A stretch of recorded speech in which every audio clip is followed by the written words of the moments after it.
voy a ampliar un poquito la información con respecto a ti, Fernando, porque eres miembro de la Junta Directiva y cofundador de World Compliance Capítulo Colombia. Has sido orador en diferentes eventos nacionales e internacionales, profesor del Diplomado en Compliance y Derecho de Empresas de la Universidad Católica de Colombia y del Diplomado en Compliance y Derecho Penal Corporativo de Tirant Law Blanche. Eres contador público, máster en finanzas de la Universidad de Alcalá de Henares, certificado como CFE y CIA. Entonces, de nuevo, Fernando, bienvenido. Muchas gracias por acompañarnos.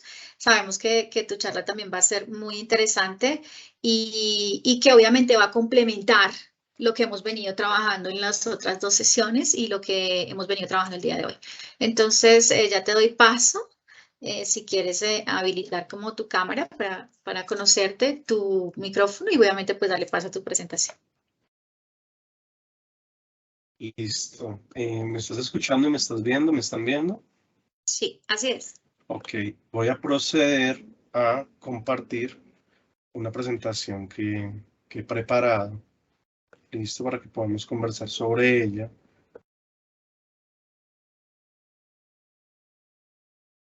Perfecto. Entonces, hoy vamos a hablar sobre la administración de riesgo de fraude enmarcado en la Guía de Administración de Riesgo de Fraude de COSO y ACFE. Sí, entonces, ¿qué vamos a conversar hoy? Vamos a hablar sobre varios aspectos.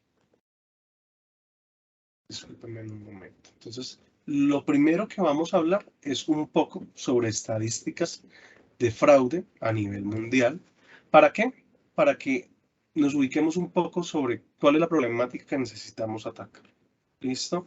Después de que hablemos de toda esta problemática que es el fraude y lo que significa para todos los países, vamos a proceder a hablar un poco sobre unos esquemas de fraude que sucedieron específicos, unos casitos de fraude. Posteriormente, vamos a hablar que esta gestión de fraude se tiene que desarrollar dentro de un marco de administración de riesgos. ¿Listo? Y definitivamente teniendo en cuenta unos criterios que tienen que ver con un buen gobierno corporativo. Posteriormente, ya vamos a hablar del modelo de administración de riesgo de fraude propuesto por ACFE y por COSO, que unieron esfuerzos, trabajaban siempre separados y a partir más o menos de 2017 están trabajando juntos. Entonces, ACFE bianualmente emite un reporte que se llama Reporte de las Naciones. El último reporte es el de este año 2022. En este reporte, ¿qué es lo que ellos hacen?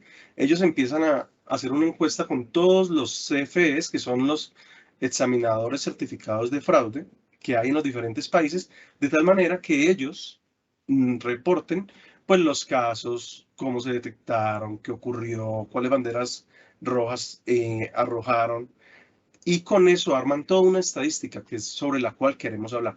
Vamos a hablar primero de todas esas estadísticas. Me voy a extender un poquito dentro de nuestra conversación, pero me parece súper importante que podamos entender cuál es el fenómeno que tenemos que trabajar. Entonces, 2.100 casos fueron reportados en 133 países, que generaron 3.6 billones de dólares en pérdidas. Los CFEs de los diferentes países anotaron que aproximadamente el 5% de los ingresos de las compañías se está perdiendo por fraude cada año, con un promedio aproximado de $1.783.000 por cada caso. ¿Cuáles son los esquemas más comunes de fraude? Están presentándose la apropiación de activos, con un 86% de los casos, con una pérdida aproximada de $100.000 por caso, y los fraudes a los estados financieros, que son menos comunes, más o menos el 10%, pero cuando tú miras la media de pérdida, pues es casi 5 veces lo que se pierde en apropiación, o sea, casi $600.000, que ha venido floreciendo, digámoslo así, dentro de los reportes. No quiere decir que haya sido inexistente antes, los temas de corrupción, que ha sido uno de los esquemas más comunes que estamos viendo como fenómeno en todos los países donde se han hecho los reportes. ¿Qué pasa con los fraudes? Un típico caso de fraude aproximadamente está durando 12 meses para ser detectado y está arrojando aproximadamente unas pérdidas de $8.300 mensuales. Y ahora, con el auge de las cripto, pues, ¿qué está pasando?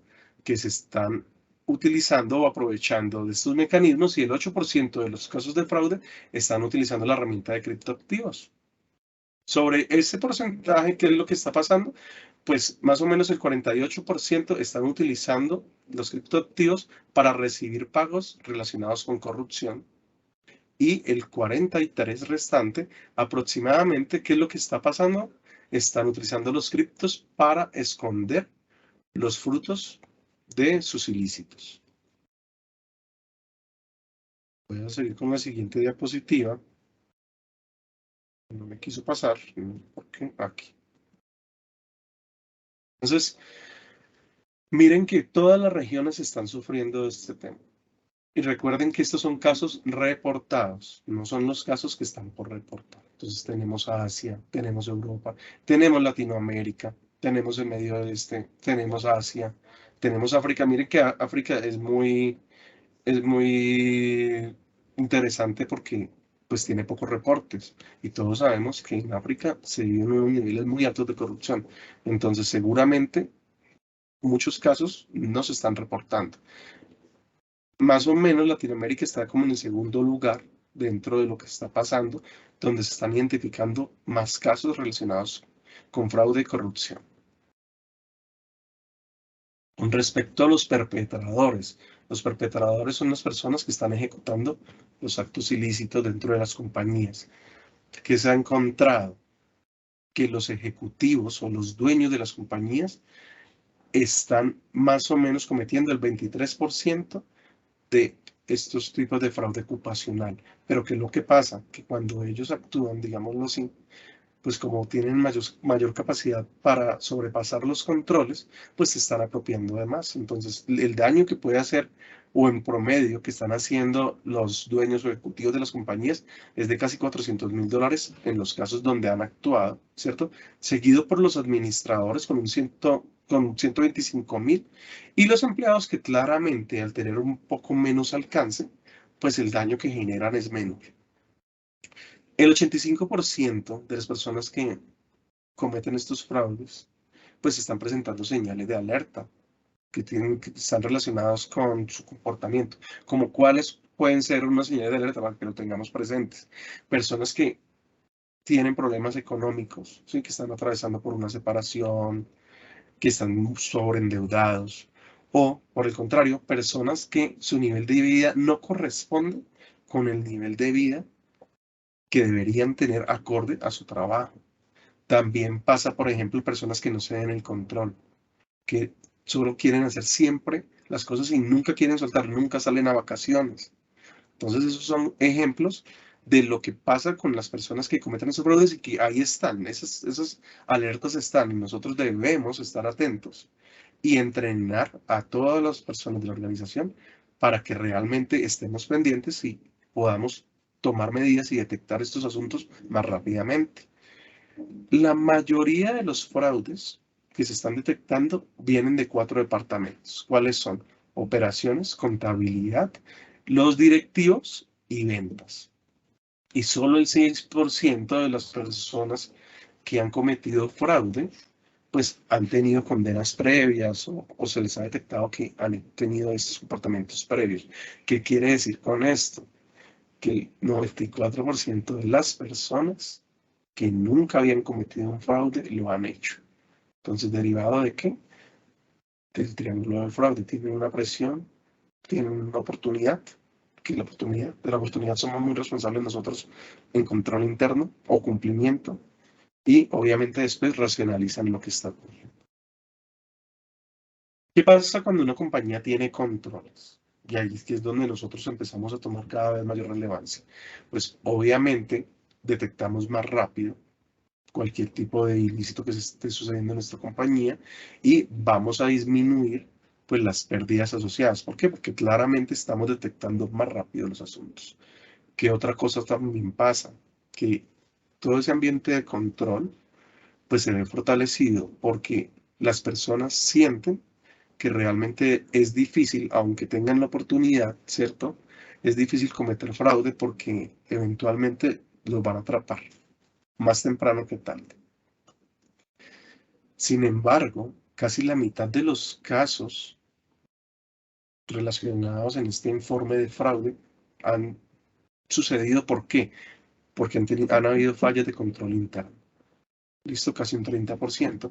Mientras que cuando me sobrepasan a mí los controles existentes ha sido un 20%. Pero ¿quiénes lo pueden pasar? Pues personas que realmente tienen poder dentro de la organización. ¿Listo? Después de que ocurren los fraudes, ¿qué están haciendo las compañías? Pues están actuando, ¿no? Entonces, ¿qué están haciendo? Vuelven y acomodan sus controles. Pero ¿qué debería? Acomodan es un decir, lo que hacen es un rediseño, ¿cierto? Analizan qué está sucediendo mal, qué reportillo estaba utilizando que no funcionaba, si la persona que lo estaba ejecutando el control no era, ¿sí? Entonces, ¿qué es lo que tienen que hacer? Las compañías pues se ven abocadas a revisar su sistema de control para ver dónde fue el problema, que esto no debería pasar. Y por eso es nuestra charla de hoy, nosotros debemos trabajar proactivamente la gestión del riesgo de fraude en nuestra organización. Hablando de la parte de detección, pues imagínense que realmente las líneas éticas están funcionando. Aproximadamente el 42% de los casos solucionados de fraude, pues han sido identificados gracias a los reportes de la línea ética, lo que se conoce en inglés como tips. Y más de la mitad de esos reportes los están haciendo los mismos compañeros de las personas que están cometiendo los actos ilícitos. ¿Listo? Un asunto bien interesante, y es que cada vez se está dejando de utilizar el teléfono para colocar las denuncias y lo están haciendo o en formatos web dentro de las páginas de las organizaciones o vía mail. Eso es algo que antes no pasaba. Antes obviamente se utilizaba muchísimo más el teléfono, pero está cambiando cada vez esto más. Importantísimo tener en cuenta, y es que las organizaciones que tienen la línea ética pues están teniendo menores pérdidas y están detectando más rápido los asuntos de ilícitos que las compañías que no tienen. Sin embargo, que es muy importante tener en cuenta con las líneas éticas, hay que expresarle a toda la organización que la compañía tiene una política de no retaliación frente a las personas que se atreven a levantar la mano, que la compañía realmente sí está tomando medidas para analizar los casos que están llegando vía reporte. No puede ocurrir que quede en el aire la sensación de que se colocan reportes a la línea ética y no se está haciendo nada con ellos. Entonces, los reportes de la línea ética hay que analizarlos, hay que ponerles cuidado y hay que empezar a trabajar en una analítica de datos con todo el cúmulo de los reportes que me llegan a mí a la línea ética y pues obviamente con los resultados. Esta parte de aquí que me traje del reporte es una gráfica que me parece súper interesante. ¿Y por qué? Y es cuando una persona está cometiendo un ilícito, en algunas ocasiones empieza a traslaparse ese ilícito con otra tipología. Entonces, por ejemplo, la apropiación de activos. Va a llegar un momento en que se va a unir con los estados financieros, ¿sí? Entonces, miremos un ejemplo aquí. Apropiación de activos y corrupción. Entonces, aproximadamente un 32% se unen las tipologías. ¿Y por qué puede pasar? Pues uno dice, bueno, es que lo que pasa es que hay corrupción, claramente. Entonces alguien se gana algo y ¿qué es lo que quiere hacer? Pues pagarle a la persona que le ayudó a entrar a la organización, ¿cierto? ¿Cómo lo hace? Pues muchas veces metiendo con sobrecostos para que de la misma organización sale el dinero para pagar el dinero, ¿cierto? Que se le va a entregar a la persona. ¿Listo? Entonces miren que si bien no es tan común, se ocurre. O sea, si hay unas combinaciones de las tipologías, por ejemplo, las tres tipologías se unen en el 5%, ¿sí? Y obviamente, pues también mantienen unos porcentajes altos de las tipologías solas. Algo que me parece muy interesante y es, el fraude le pasa a otros, hasta que me pasa a mí. ¿Sí? En muchas charlas, uno al conversar con las personas se da cuenta que no han interiorizado que en cualquier momento le puede ocurrir a su organización y están muy seguros que los controles que tienen funcionan y que la gente que trabaja para ellos es demasiado honesta y que no va a ocurrir. O sea, es algo que tienen, mejor dicho, súper interiorizado. Pero, pues pasa. Por ejemplo, que tengo unos pequeños asuntos que me traje y es este casito de aquí, que es el de Wells Fargo, que es el de las cuentas falsas, ¿sí? Que le costó en multas 185 millones a Wells Fargo, 5 millones en reparaciones para las personas que se vieron afectadas y 2 millones de cuentas que abrieron originadas en que no pedían permiso para abrir cuentas o abrirle productos a las personas de Wells Fargo, sino que buscando más comisiones, que era lo que estaba pasando, se encontraron con un problema de control interno, con un gap en el control interno que permitía que uno pudiera abrir las cuentas sin autorización. Y entonces empezaron a abrir cuentas a discreción. ¿Sí? ¿Qué pasó? Pues claramente con el tiempo algunas personas se dieron cuenta y empezaron a levantar la mano en la línea ética. Pero ¿y qué estaba pasando con esas personas que levantaron la mano? Las despidieron. Entonces miren que es un problema de ética de los negocios y de tono de la gerencia. O sea, ¿por qué se permitía que se estuviera castigando a las personas que levantaran la mano y detectaran que estaba pasando un problema? Todo esto originó que 5.300 empleados fueron despedidos. Y obviamente el golpe en la reputación de Wells Fargo fue alto. Por otro lado, ni siquiera el Vaticano se salva, ¿sí? Esta persona que está aquí es un cardenal de la Iglesia Católica que fue llevado a juicio junto con unos asesores inmobiliarios porque se perdieron, digamos, se perdieron 400 millones de euros de las arcas del Vaticano. Y donde el esquema era un esquema relacionado con bienes raíces. Entonces miren también la iglesia. Y este casito que es el de Nissan, que es de este señor, que se llama Carlos Ghosn, este señor era el CEO de Renault, Nissan y Mitsubishi. Es una persona que llevaba trabajando desde 1996 la compañía. Entonces, y era el presidente, ¿no? Era el CEO. Entonces, imagínense todo el poder que esta persona tenía. Él empieza a hacer, o su imperio, digámoslo así, empieza a caer porque este señor empieza a tener fraudes tributarios y lo empiezan a investigar. Derivado del fraude tributario que se encuentra, se empezaron a identificar que este señor o actos que este señor estaba cometiendo con respecto a los activos de la compañía. Por allá había enviado a comprar unas casas, ¿sí? En sitios paradisíacos para donde se iba y tomaba vacaciones, pero eran para su uso. No, pues estaban a nombre de la compañía, pero él los estaba usufructuando. Entonces, cuando todo esto empieza a caer, Nissan lo primero que hace es darle su respaldo, ¿sí? Ya cuando el escándalo se empieza a ser tan grande, pues ya deciden retirarlo. Él termina pagando cárcel en Japón, pero de Japón se termina escapando. Esto es peliculesco. Termina escapándose, ¿sí? Pero el daño que le hace él a Nissan es muy grande y viene derivado, volvemos a lo mismo, de fallas en el gobierno corporativo.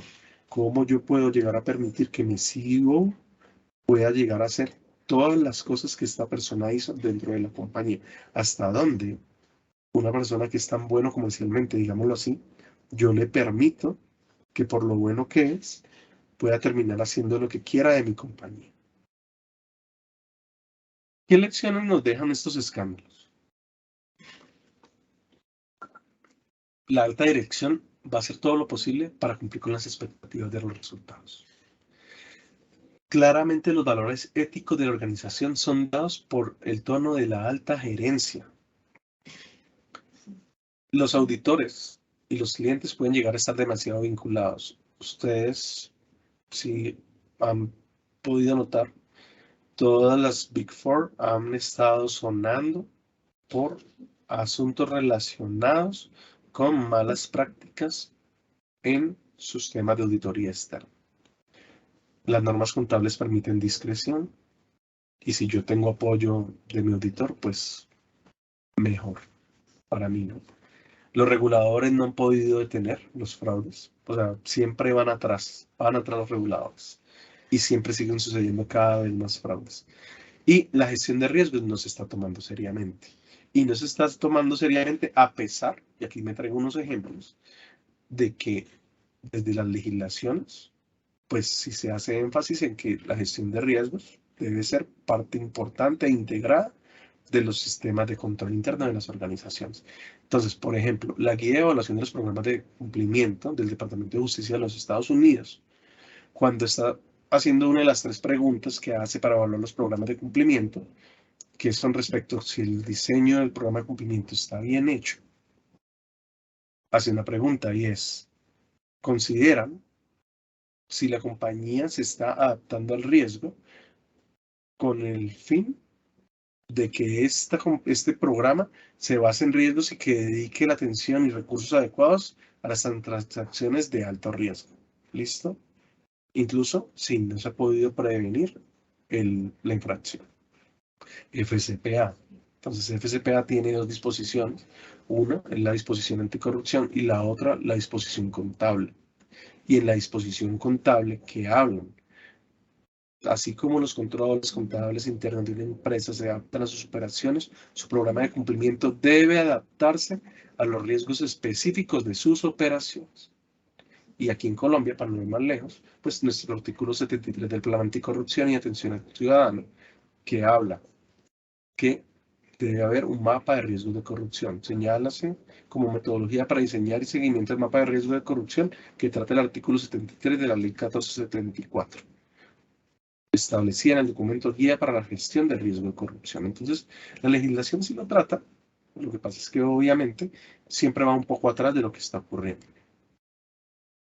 Entonces, ¿qué nos lleva? A que debe haber un ciclo de riesgos dentro de los programas de cumplimiento que me pueda apalancar esa gestión del riesgo de fraude. Entonces, mi sistema de riesgos, ¿cómo va? Pues con una identificación, una evaluación de riesgo, una evaluación de controles, la evaluación de riesgo residual, plan de respuesta, que me va a alimentar el plan de cumplimiento. Ustedes saben, el programa de cumplimiento con qué viene, cómo viene, con una evaluación, una prevención, una detección y respuesta, ¿cierto? Entonces aquí lo tengo, obviamente de aquí sale un riesgo inherente, mi riesgo residual, en la prevención que tengo, el conocimiento de las políticas, los entrenamientos, la cultura, el tono gerencial, rendición de cuentas, los procedimientos y controles. En la detección hablo del monitoreo y análisis, el reporte confidencial, que esto es línea ética, y este monitoreo es lo que yo voy a hacerles énfasis al final de nuestra conversación y es cómo nosotros de manera proactiva tenemos que atacar esta problemática. Y la respuesta, que es la investigación, la remediación y la mejora continua, que más que es la retroalimentación del sistema para identificar si nuestra identificación de riesgo y nuestra evaluación de riesgos y controles estuvo hecha de manera adecuada, de tal manera que mi riesgo residual sí era el adecuado para la realidad de mi riesgo. Todo esto enmarcado, obviamente, dentro de un adecuado programa o un adecuado gobierno corporativo. ¿Listo? Entonces, para garantizar el tema del gobierno corporativo, o una buena herramienta que a mí me parece que uno puede utilizar, es tener presente el modelo de las 3 líneas del Instituto de Auditores Internos. Recuerdan que este se llamaba modelo de las 3 líneas de defensa antes, ahora se llama modelo de las 3 líneas. ¿Qué me habla a mí? Que tengo un órgano de gobierno, ¿cierto? Que tiene una interrelación con la segunda línea de defensa, con la dirección y con auditoría interna. Entonces, en la dirección que ubico yo, la primera línea, ¿cierto? La primera línea de defensa, que son las personas que realmente ejecutan las actividades del negocio del día a día y son quienes realmente están enfrentándose a los problemas. Y en la segunda línea que tengo yo, las áreas de control interno, de cumplimiento, que son unas áreas que es lo que me brindan a mi experiencia, apoyo, monitoreo y cuestionamiento en materias relacionadas con los asuntos de riesgo. Por el otro lado que tengo auditoría interna, que es mi tercera línea, que sería una línea independiente, ¿cierto? ¿Qué es lo que va a hacer? Puede brindar aseguramiento independiente y objetivo, asesoramiento en todos los temas relacionados con alcanzar los objetivos. Y externo a esto, pero haciendo parte de todo el sistema, pues todos los proveedores de aseguramiento externo, como podría ser, por ejemplo, un revisor fiscal. ¿Listo? Entonces, todas estas partes se interrelacionan, van y vienen los mensajes, de tal manera que mi sistema de gobierno corporativo pues, realmente funcione adecuadamente para garantizar que todo mi tema de riesgos y controles funcione bien. ¿Para qué? Para poder lograr el logro de los objetivos de la organización. Entonces, ahora sí hablemos un poco de lo que es COSO y cómo COSO y ACTA se empiezan entonces a estructurar, a unir. COSO 2013 tiene aquí sus 5 componentes, ¿no? Ambiente de control, la evaluación de riesgos, las actividades de control, información y comunicación y el monitoreo. Tiene sus 17 puntos de enfoque, ¿sí? Y dentro de estos 17 puntos de enfoque hay uno bien interesante, que es este número 8, que es evaluar el riesgo de fraude. Entonces, desde el mismo esquema de COSO 2013 te están diciendo, venga, pare un momento, haga introspección y analice con lupa el riesgo de fraude de su organización. Entonces, en la guía, entre COSO de ACPE, hablan de la definición de fraude y es, el fraude es cualquier acto u omisión intencional diseñado para engañar a los demás, resultando en una pérdida para la víctima y una ganancia para el perpetrador. ¿Listo? Entonces, esa definición es clave para la evaluación del riesgo, de este tipo de riesgo. ¿Y por qué?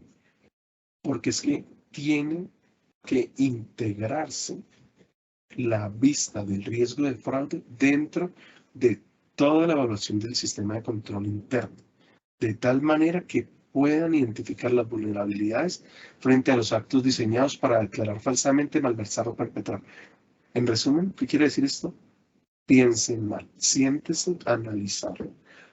¿Cómo puede una persona que quiera generar un daño en la organización hacerlo de tal manera que su evaluación de fraude sea muchísimo más completa?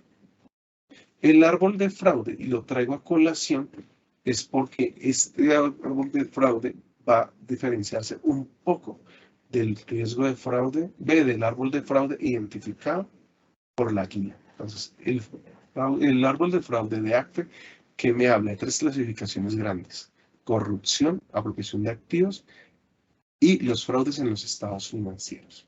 ¿Listo? Para de contar. Pero la guía que me trae a mí, y con un disclosure, y es que la guía señala que la clasificación de fraude del ACFE y el marco de costos son distintos. ¿Qué me trae la guía a mí? Me trae las 3 clasificaciones que estamos hablando. Me habla de un reporte fraudulento de la información financiera, ¿cierto? Que es cualquier declaración errónea, intencional, de información contable que se constituye en un informe fraudulento, ¿cierto? Me habla de la malversación, que puede incluir los robos, esquemas de facturaciones ficticias, esquemas en los asuntos de administración de cuentas por pagar o cuentas por cobrar, incluso los ciberataques, ¿sí? Pero aparte que me habla de los otros actos ilegales como la corrupción y otros, ¿sí? Me está hablando de el reporte fraudulento de información no financiera. Entonces, esto aquí toma muchísima importancia con respecto a que, por ejemplo, lo que está pasando con todo el asunto de ESG. Como ahorita los inversores están teniendo en cuenta cómo las compañías están actuando frente a ESG, entonces, ¿qué está pasando? Que está existiendo fraude con respecto a ESG. Entonces, tenemos que también nosotros pensar cómo la información no financiera, pues la vamos a blindar de tal manera que podamos detectar los fraudes que estén ocurriendo. La guía, entonces me organiza a mí y me dice, mire, coja todos los componentes de costo, ¿listo? Que son los 5. Toman los principios, pero esos principios que haga, dele una vista de prevención o, obviamente, detección hacia el fraude. Entonces me dice a mí, con respecto al control, al ambiente de control, entonces, pues difundir el programa de gestión de riesgo de fraude. Ahora yo iría más arriba. Podría uno pensar tal vez, por ejemplo, en catapultar el riesgo de fraude como un riesgo estratégico para la organización. De esa manera, entonces uno ya le da el posicionamiento, lo pone en junta directiva y desde ahí se va a apalancar mucho más fácil todo el proceso. Entonces, difundo mi programa de gestión de riesgo de fraude, ¿cierto? Establecemos y le mostramos a todo el mundo nuestro compromiso con la integridad y los valores con relación a la gestión de este riesgo. Después, en la parte de evaluación del riesgo, pues me siento y hago talleres con los dueños de los riesgos. ¿Y qué hago? Tomo una vista de riesgo de fraude y es, analicemos si usted fuera a perpetrar fraude en esta área, ¿cómo lo haría? Entonces lo identifico, evalúo después la probabilidad de impacto y analizo si tengo los controles adecuados o las acciones derivadas, acciones de mitigación para poder lograr llevar este riesgo a unos niveles aceptables. En la parte de actividades de control, entonces, tengo que desarrollar e implementar controles ante el fraude, preventivos y detectivos para mitigar la ocurrencia de los eventos de fraude o en caso de que yo tenga un control, un evento de fraude, lo pueda detectar de manera oportuna.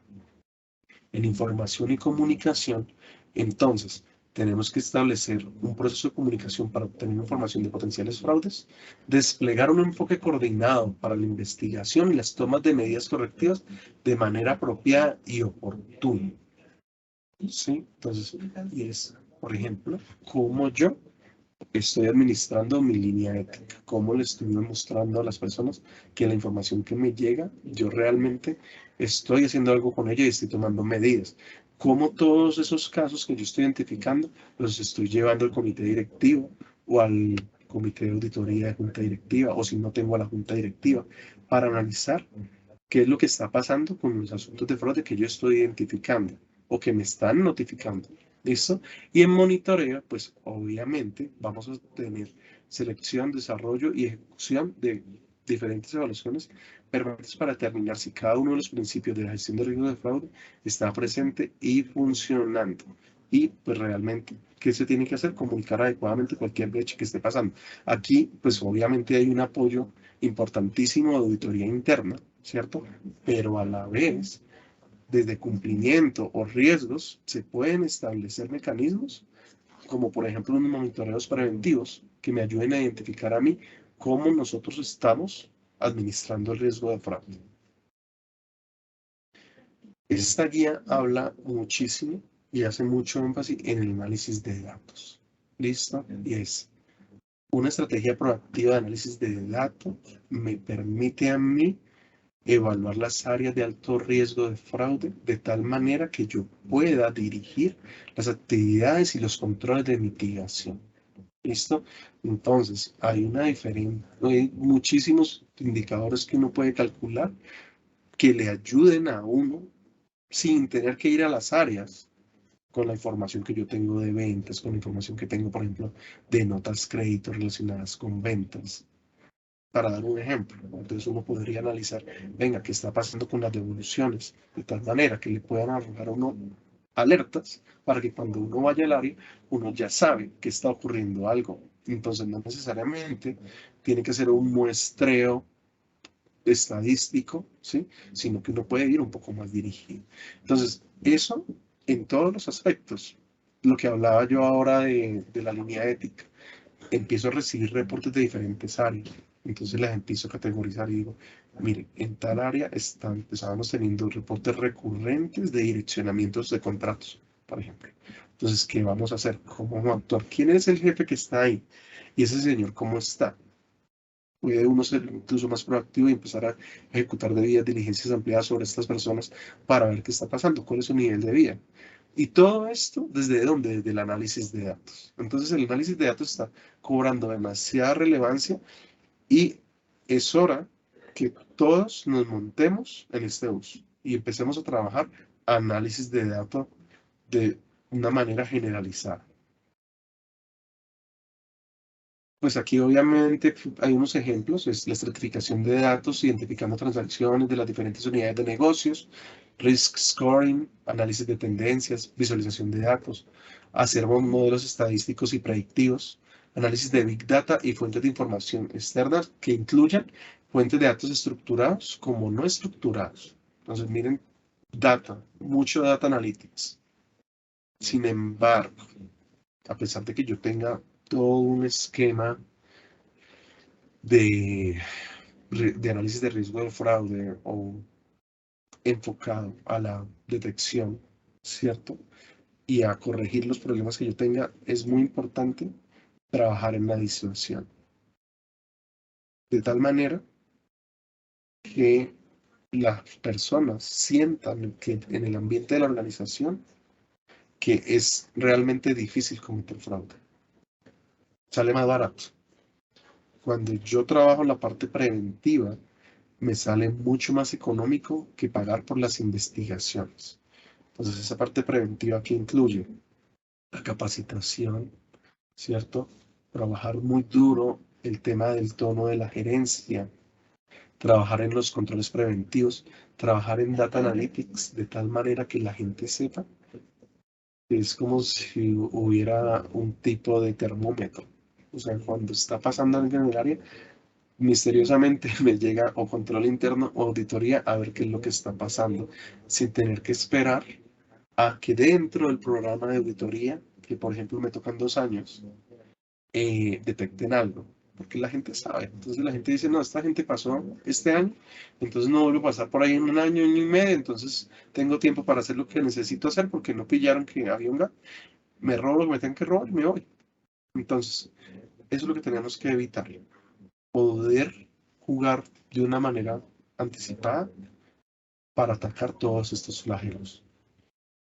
Entonces, una organización puede evitar el fraude cuando establece un proceso riguroso de gobernanza del fraude, asegura que los empleados lo conozcan, se lleva a cabo una evaluación periódica y agresiva al riesgo del fraude.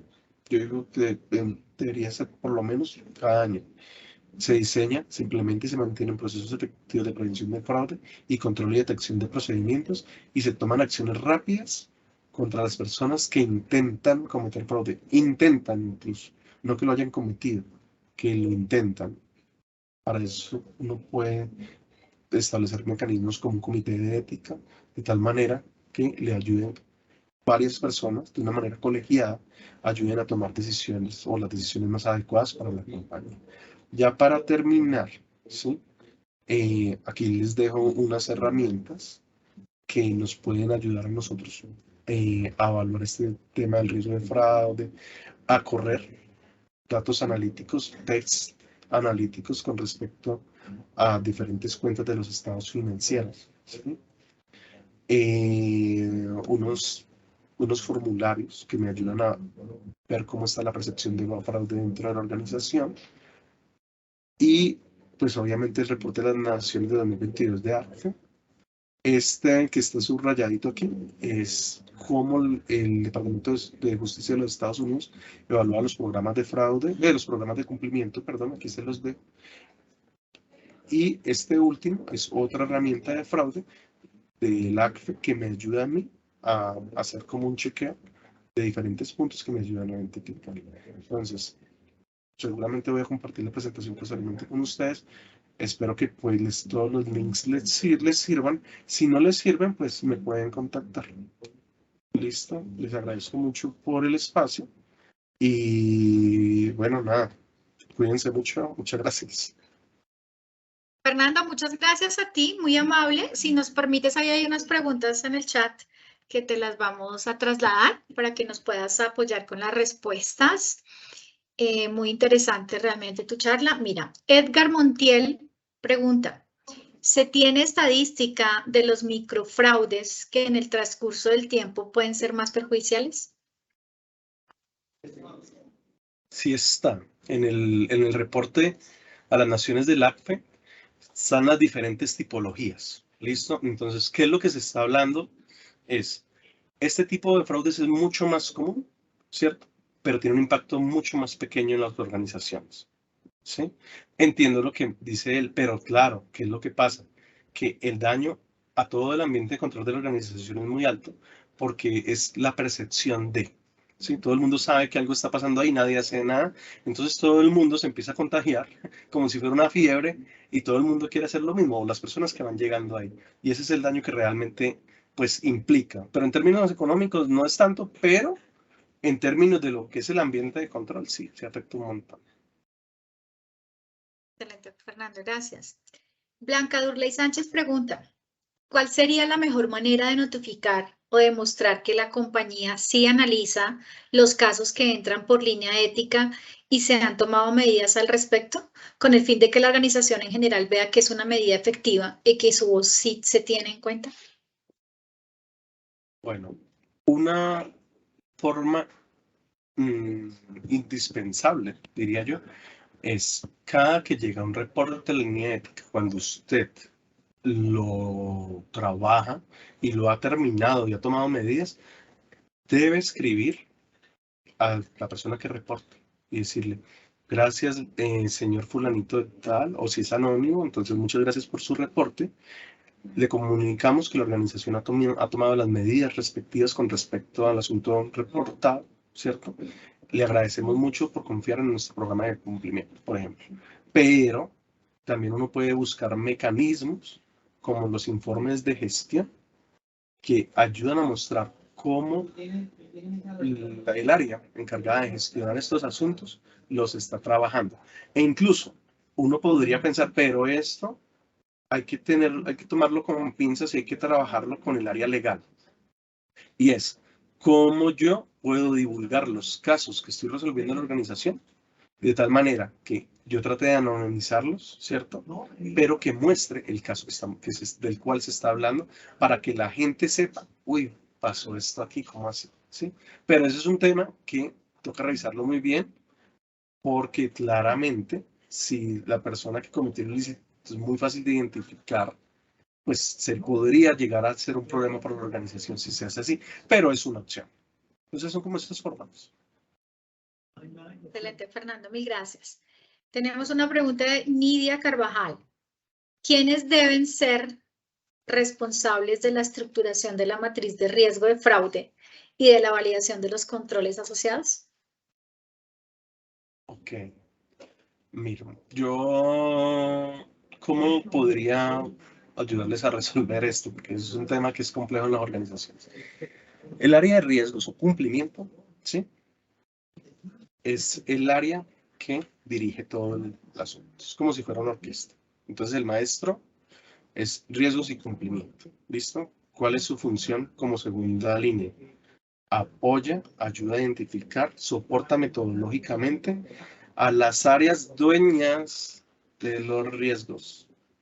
Entonces, cada área es la responsable de identificar sus riesgos. ¿Con el apoyo de quién?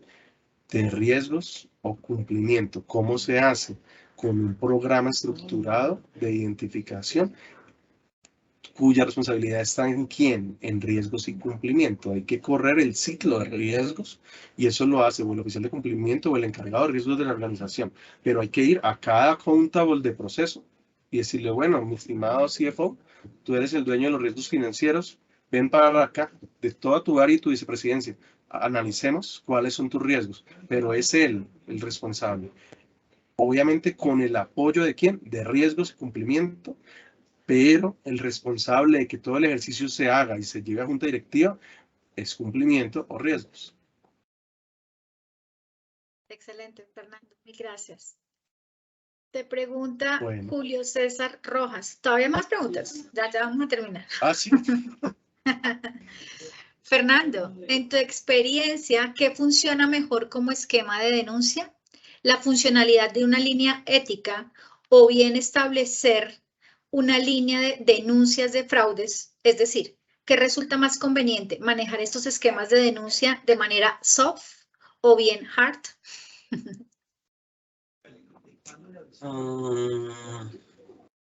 Mira, espero haber entendido bien la pregunta, pero es necesario que la compañía tenga con una línea ética, cuente, perdón, con una línea ética que todo el mundo conozca, tanto el personal interno como todas las personas que se interrelacionan con la compañía, ¿listo? Que permite el anonimato.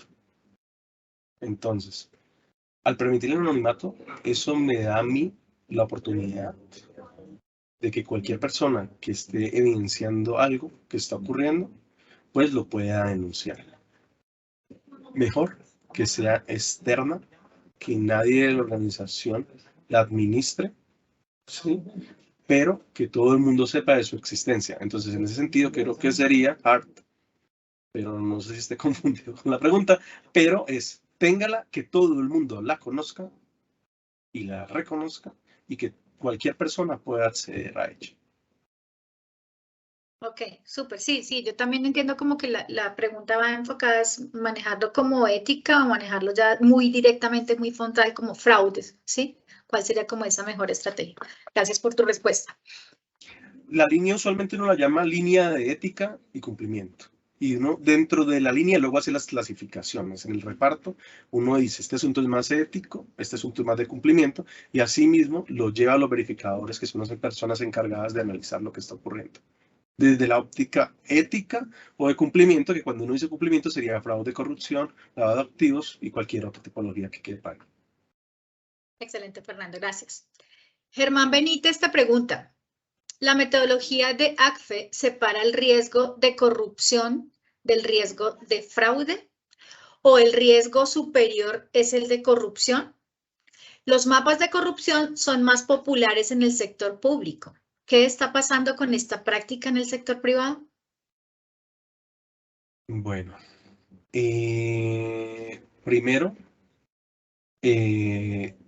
ACFE en el árbol de fraude, si mi memoria no me falla, sí tiene separado corrupción.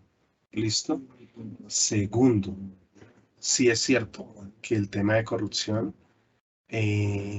es mucho más rimbombante en el sector público, pero no se puede desconocer que en el sector privado no ocurran muchísimos casos de corrupción. Que he identificado yo que el asunto de corrupción en el sector privado se está atacando por fin fuertemente. Ya está ocurriendo, ya nos estamos dando cuenta en Work Compliance que muchas compañías están trabajando fuertemente para erradicar de sus compañías la corrupción, que realmente es un tema endémico, está en todas partes. Entonces, todo el mundo que tiene una posición de poder quiere sacarle provecho, tanto en el sector privado como en el sector público. Entonces, ¿qué está pasando? Ahí veamos, es como, no sé, progresivo, digámoslo así, pero hacia allá se está encaminando. Excelente, Fernando, mil gracias. Tenemos otra pregunta. Kimberly nos pregunta, para el análisis de control interno en la organización, ¿cuál sería el input que debería entregar el área de cumplimiento hacia la auditoría interna? Bueno, mira, cuando llegan casos a la línea ética o cuando se hacen monitoreos, sale muchísima información. Información como, por ejemplo, derivado de un caso de fraude en las horas extras de la compañía, ¿sí? Usted se da cuenta, como investigador, que el software de la compañía está permitiendo el uso o el ingreso de horas por determinadas personas sin que surta una diferente autorización, ¿cierto? Entonces, eso, por ejemplo, es un punto que usted notifica a control interno y le dice, mire, su software no está funcionando adecuadamente, está permitiendo cambios no autorizados. ¿Eso qué significó? Que nos hicieran un fraude, ¿sí?, de una persona. Entonces analice si hay más fraudes derivados de este asunto y solucione el gap que tiene en control interno. Entonces me salen problemas en sistemas, problemas en el proceso, problemas de segregación de funciones. Me pueden salir banderas rojas sobre las áreas que más problemas están presentando para que la gente vaya, analice y procesos. Otro ejemplo, entonces usted dice, mire, ¿sabe qué está pasando? Que en operaciones está sonando un montón el tema de direccionamiento de contratos. Entonces, sí, no diría abastecimiento, ¿cierto?, que es el responsable de la contratación, pero no es necesariamente. Todo lo que está pasando es dónde está en operaciones. Entonces, vaya y analice qué está pasando con los contratos de operaciones. Mira que eso es otro input para las otras áreas de control interno o auditoría. Entonces, son esos diferentes elementos que acabo de mencionar. Excelente, Fernando. Muchas gracias. Gracias por tu participación. Gracias por haber atendido nuestra invitación. Muy interesante realmente tu charla. Seguramente, como lo hemos mencionado en otros casos, si hay preguntas adicionales te las haremos conocer, te las haremos saber. Y de nuevo, de verdad, pues muchas gracias por la charla y por atender las preguntas que nos han formulado desde la auditoría. Muchísimas gracias, que estén muy bien y de nuevo, muchas gracias por la invitación. Gracias a ti. Hasta luego. Hasta luego. Bueno, para dar continuidad, primero que todo tenemos que notificar para los asistentes que tuvimos un cambio de agenda en la charla. Teníamos una charla programada para hoy con nuestro compañero Julián Muñoz, que hace parte del equipo de GIT. Él nos iba a hacer un recorrido de toda la parte de gestión estratégica, de riesgo estratégico, apoyado con las herramientas, apoyado con la plataforma estrategia que está dentro de Highbond, la plataforma que vimos con la doctora Mónica. Entonces, tuvo un tema de salud, tiene temas de salud. Julián, te mandamos un abrazo desde aquí porque pues sabemos que te estás recuperando. Y como lo comentábamos en la charla de la doctora Mónica, vamos a hacer una